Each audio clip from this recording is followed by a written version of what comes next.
be a light for you in dark places when all other lights go out.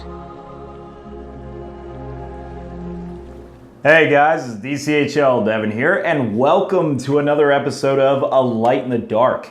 And today's episode is pretty much dedicated to Michael Compel, an OSBGL player who came up with this topic about list building. The idea that, should we even bother list building? Is there even really a point to this? And if there is, what exactly is it trying to do, and is it effective at stopping it? Now, obviously the first things that come to mind are cheating and making sure everyone's following the rules and everything like that. And essentially, yes, that is true, but you might find that list checking actually isn't quite as effective at stopping those things or helping things as it might seem. And oftentimes list checking is probably better off for a different purpose, as some tournament organizers have found out. So for those of you who haven't ever set up a tournament before, this might be actually a new topic for you, where you guys can kind of gain the experience of things I've learned along the way of organizing tournaments and that other people have done as well. So let's go ahead and get right into it. List checking. Should we bother checking lists? So when it comes to list checking, there's about three things that we're looking for here. We're looking to do. Number one, we want to prevent accidental cheating. All right, so obviously a lot of new players really don't understand that, like, let's say Elrond from Elrond's household can't lead High Elf Warriors. They just say, oh, he's Elrond, he can lead all High Elves, and that's not really the case. And we as veteran players know that, but a lot of new guys out there, they have no idea. So it prevents that kind of cheating. Also, in the sense of accidental cheating, we also help to, we check lists in order to make sure everything's following the comp restrictions. There's a lot of tournaments out there with a little bit of a complicated comp restriction. Not necessarily Articon, which has simply a go free for all, but if you compare it to, say, Nova, which is a tournament we're running in 3 weeks, well, that's like you can only pick one faction, but you can only be in these certain exceptions. And amongst those exceptions, there's actually a couple factions that can ally with each other anyway. And here's some band models, and it's kind of nuts. And so when you look at it that way, and then you look at some tournaments, make it where it's like, all right, your two highest costing models must equal this many points, or oh, this you can only have a certain amount of warriors. The thing is, you don't want to run a tournament where your opponent followed all the comp restrictions, but you didn't. And let's be honest here, that's embarrassing. If you accidentally cheat and you really didn't mean to, then that's kind of like a moment of, oh my God, I'm so sorry. You know, what can I do for you at that point? So we want to try to avoid those potential situations. So in that way, tournament list checking is very essential. Another way, and second thing that list checking is trying to do is all about tournament preparedness. It allows it where all the opponents know exactly what they're all bringing, and you know exactly what's happening. A lot of players might accidentally bring too many models to the table, or might accidentally put, you know, they might accidentally mess up some parts of their list or whatnot. Having a list ready to go is just easily the best way to just speed up a tournament, move it along. And oftentimes tournament organizers can get around problems by saying, let me have all your lists 2 days in advance, which can cause another couple of problems, which we'll get into in just a second. The third and final reason that a lot of people check lists is intentional cheating. Now, this is actually not quite as effective as you might believe, but the goal behind it, in short, is to stop players from overpointing themselves and stuff like that. Now, if it's not effective, you might wonder, okay, why do we do it then?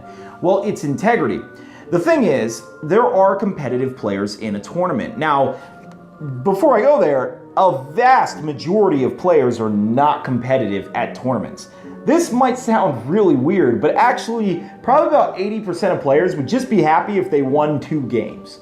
So, honestly, most of them are not competitive. But to those 15, that 10% or 20% that actually are competitive, we owe it to them as tournament organizers to make sure they have a game where they want to figure out, okay, am I the best at SBG? Am I the best amongst all these players out there. They want to know and make sure that someone is keeping the structure, someone is keeping the integrity of the tournament to make sure that lists are following the rules, they're following guidelines, and they're not being cheated against, or at least to the best of our ability to make sure that that's not the case.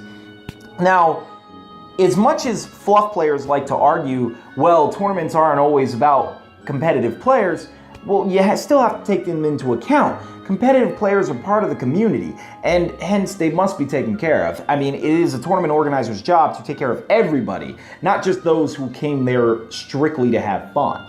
So with that in mind, and we know we have to do list checking, let's go into what are exactly the problems with list checking. All right, so the first issue here is the fact that not everyone actually submits a list on time anyway. So you have this issue, all right? You say, I'm gonna make them submit lists in advance, all right? Everyone's gotta submit lists in advance. Hell, I'll even give them an incentive. You get an extra tournament point if you submit your list in advance. And so you're like, all right, good. Everyone's gonna submit them in advance, and then the time rolls around and nobody has their lists in, or actually maybe half of your players have their lists in. I mean, we've even seen it online where Articon, James is trying to get everyone to fill in his questionnaires. Hey guys, that's not even a list. That's just, hey, what army are you bringing? And even that can be a pain and a burden. And he's got like 140 players to work with. Now, in some other cases, you can't do it early, and then you have to do it on time. Like, so for instance, Nova, I can only ask for your list pretty much 30 minutes ahead of time. Otherwise, you can feel free to change it and all that. So the thing about the problems with asking for the advance, one, they don't fill it all out in time. What exactly do I do about that? Do I penalize you? Do I, in the case of where I can only check your list 30 minutes before the tournament, do I hold up the whole tournament in order to make sure that your lists are in here on time? Oftentimes, I've found the answer to that is to check your list during the first round. But the problem is, what if I find out that you were cheating? What if I find out that you accidentally messed up? Do I help your opponent? Do I penalize basically every other player in the tournament because your opponent happened to be the one who messed up? And what I mean by hurt everyone else is the fact that if I give, say you cheated, and I give your opponent extra points, that means I've hurt everybody else because he's the one who got lucky enough to fight against the guy who had cheating army. I mean, and how much do I really give him based on that? It causes a lot of problems where you really don't know what to do about it too much. So the second problem with list checking is the intentional cheating side anyway. Exactly how do I prevent this? All right, so how hard is it really for you to tell me that you have no spears in your army? Then you go to your opponent and say you have spears in your army. It's really not hard at all. Even in the case of, like, let's say a Kingsguard for the High Elves. What do you do there to say that they're Kingsguard? Do you, do you say, like, I don't know, all these guys painted in this color, now they must be that way? Which is actually, by the way, for those who thought about this, WYSIWYG was meant to solve the problem of, okay, well, now I know you have spears because there's clearly a spear on your model, hence a lot of tournaments go that way. The problem with that is, one, you're forcing players to model things very specifically, and sometimes it can look pretty ugly, putting spears and a bow and this and that and a shield, and pretty soon they end up as this godlike character of all weapons. It just looks kind of ridiculous. The other problem is with that, some weapons can't be clearly identified on a model. Let's say if they picked Anduril, well, the model has a sword.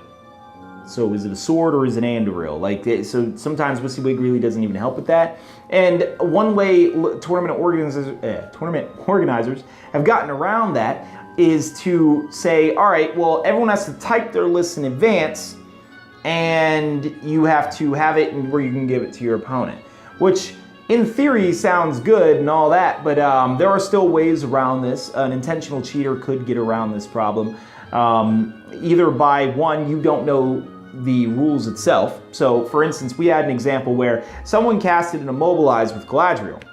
Okay, they casted an Immobilize, and then they rushed in with 3 attacks and rolled their 3 dice, and they killed their opponent. Now, veteran players out there might understand the problem with this, but for those of you scratching your head, wait a minute, what's the issue? Galadriel with 3 attacks does not have Immobilize. Now, that's weird because you're like, well, everyone has immobilize. That's the most common spell in the game, immobilize and transfix. Hell, they hand that out to even shamans, like, so everyone's got it. It sounds sensical to you, but he actually doesn't have that, or she doesn't have it. And so that's the thing is, you can only really prevent intentional cheating for, like, if you hand each other your list as much as you actually know the rules of the game. And even beyond that, there are ways still, once again, around it. You can easily say, like, oh yeah, it doesn't say it on there, but he actually meant to have this, but you can try to force them to write it a certain way, but once again, not everyone writes it that way. It's hard to give them that exact proper format. It's tough. And then going back to a point earlier, not everyone submits the lists on time. So preventing intentional cheating can still become a difficult task, even if I make you guys check each other's lists. And a lot of times, let's be honest here, you're gonna check the list, you're gonna glance over it, you're not really gonna check it heavily and all that thoroughly anyway. And even if, let's say at the end of your game, you look at their list and you're like, oh my God, you didn't have this. And they're like, oh my God, I didn't. What if it was an accident? What if they just think they had it because that's how they practiced it? It's tough. It puts in a tough thing because even if we catch it, do we dock points? Do we not dock points and not hurt cheaters? Like, in which case, what is the incentive to not cheat? The amount of options to do here is kind of tough because every time you answer the problem, you create a new problem. So let's get into it. All right, so we see there's all these problems with list checking. There's all these things that we kind of run into. You basically can't even guarantee that everyone's gonna have it in on time, even with incentives. Punishing cheaters is actually kind of difficult and a little bit more of a complicated problem than people think. And then finding out an intentional cheater is actually much harder than you really want it to be. And it just comes down to, why are we doing it? Why are we list checking at all? Why not just simply let everyone play the game? Because let's be honest here, Lord of the Rings is a game that's so well balanced that having 10 points under or over really isn't going to change very much.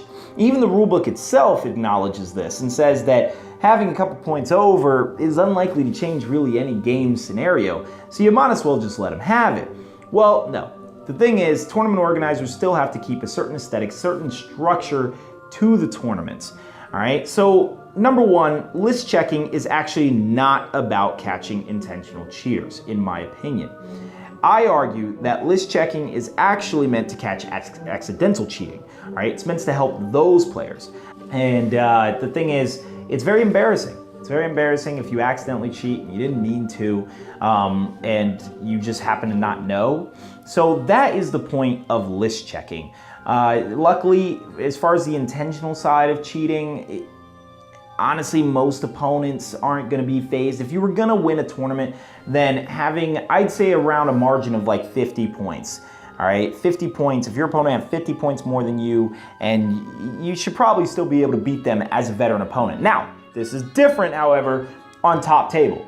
When you're hitting that top 5, top 10 streak, whatever, and especially top table itself, that is a completely different ball game. Then I absolutely check the points, check everything, because with those two players, every single point is going to matter. But then that makes the job easy. Just wait until top table starts rolling around and then check their list. Another way to easily handle the problem, if you want to, you can try the whole route of making everyone type up their lists and bring it in and penalizing them if they don't. But admittedly, some people are going to forget. Now you could say that, oh well, on you, you should have known. But in the case of Articon, where it's very, very difficult to reach every single player, it can get a little tough. You have 140 players, even Nova has 60, and that's a lot of players. And keep in mind, I don't have the emails of those who signed up for Nova, so how do I actually reach it? I guess I could ask Nova to send an email to all of them. So sometimes there's a little complicated scenarios with that. In the case of just your casual tournament organizer, a player may sign up for the tournament day of. They may hear about the tournament, a day before, and they may be like, I'll sign up a day of, and they may not even know. So, I mean, do you bar them? Do you kick them out? Anyway, guys, as you can see, it's not an easy problem to solve, but really what it is that I think that this really isn't about catching intentional cheaters. A list checker is to just give validity to the tournament. It's just meant to make sure that everyone is following the comp restrictions, everyone's following the general rules of the game, and you only check for intentional cheating toward the end. But I'm really interested in knowing what you guys think. What do you think list checking is for? What do you think is the best way to do it? There's a lot of tournament organizers out there on the channel, and I'm really interested in hearing your thoughts. So go ahead and get back to me in the comments section below. In the meantime, we'll go ahead and hit a couple questions to round up this video. All right, guys, that's it. That's all I've got for that topic today. And I just had that on my mind as far as Mike Campbell bringing that up to me. He, you know, the whole list checking aspect. He's a fluff player who really doesn't like it too much. He doesn't like all those aspects of just simply, you know, taking his list and why do we even do it anyway? And I just wanted to put out this video mostly for him because he was asking the question to his own league, but he doesn't have the ability to ask it to a larger audience, except for on the GBHL page. You could always ask it on there. But anyway, let's go into a few questions. Just wanted to answer a couple here. I don't think I have a terribly large amount of time. As you guys know, I like to keep my videos short, under 20 minutes, but let's go ahead and ask a couple. So the first question here is actually from Michael Campbell, and he says, well, first he responds to a question that's been asked, but his actual question is it legal for my Watcher in the Water to quad-wield Orcrist, Glamdring, Narsil, and Anduril, right? So, for those of you guys who don't really know where he's coming from on this, this is a question, obviously this sounds absurd in its actual nature. Like, how would he get these, these weapons? Really what it comes from is Compel. The Compel special power says that you can force a model to drop a light object, and light objects are weapons. They are actually classified as weapons in the light objects section. Now, the reason I would say absolutely not is, number one, there is actually no rule about picking up weapons that are dropped. But let's say that you actually manage to get them to drop a weapon. Here's the problem with that. In the light objects section of the book, it says that when a scenario, or well, I'll read it from the top here. Light objects are small things that are not models in their own right, like the likes of keys, rings, and weapons. So when a scenario calls for you to keep track of such an item, it will clearly be listed in the special rules. You can do this by placing a token, coin, or counter of some description on the tabletop. So there lies the problem with you compelling a model to drop a light object and saying, oh, drop Anduril. You can't really pick it back up because the scenario has to actually call for you to keep track of the item. Otherwise, the item would be lost. So, but that leads to a bigger question. Can Compel force you to drop Anduril? Interesting question. And I'd like to know what you guys think, all right? Because Anduril would be classified as a light object as per the description here. Now, granted, you're not forced to keep track of it, but then you could argue, oh, well, then the weapon must be lost. Can you make them drop their famous sword? Now, obviously in a tournament, as far as DCHL goes, even if this is ruled as yes, I absolutely say no. That would be house ruled in a second to me. No, you can't compel a model to do that. It's the same argument as, can you compel a model to lie down? The answer technically seems to be yes. However, I make it no because, once again, an absurdity, and it just breaks the actual spirit of what I think the game designer was going for. But I want to hear your guys' thoughts. Can Compel make a model lie down, and can it make it drop an object? Drop their famous sword, Anduril. Let me know what you guys think in the comment section below. And let's get to one more question here. So he says, super technical question here, but this will be a hero-heavy tournament, so it's kind of important. Obviously, a reference not to my tournament. Do multiple attacks from a single hero against a single target get resolved simultaneously or in sequence? Now, here's a question that's actually kind of interesting because according to the actual rulebook itself, it says this. If the winner of multiple combat has more than one attack, he may choose to resolve each strike one at a time, even against different models. It is allowed, and often a good idea, to see the results of one strike before rolling for the next. Regardless of how a model directs his attacks, you must resolve all of one model's strikes before rolling for the next model. So this leaves an interesting thing Note the wording here, all right? If the winner of a multiple combat has more than one attack, he may choose to resolve each strike one at a time. So the way I get from this is that it's an option to you. You can either roll them all together, and then you have to see the results of them all at once, or you may roll them one at a time and see the results one at a time. There's actually advantages and disadvantages to both here. If you roll them one at a time, then you won't know if you should might that roll because your next one will just kill the target outright. If you roll them all together, however, then you can really only identify one target that you're attempting to wound. You may end up rolling way too many dice for that target. What if you roll two sixes for him and one would have already killed him? You could have applied that 6 onto someone else, but you didn't. Now some players get around this by saying, kill them in this war. All right, but sometimes that's not really a possibility based on the way the models are. So it's something to take into account, but in my opinion, it is that the model either can choose to do simultaneously or one at a time based on your discretion as the attacking player. But once again, let me know what you guys think. Do you agree with that assessment? But yeah, guys, that is it for today's Light in the Dark video. Like I said, there's not going to be so many questions. If you want to have a ton of questions, Speak Friend and Question for the GBHL already does that. I'm just going to cover a major topic that I find interesting and controversial and go with that. And I'll, of course, fill it up with questions sort of at the end. And guys, feel free to leave questions in the comment section below. I will always answer them. You can see me in the comment section. I'm answering the questions and just not really putting them up in a video necessarily.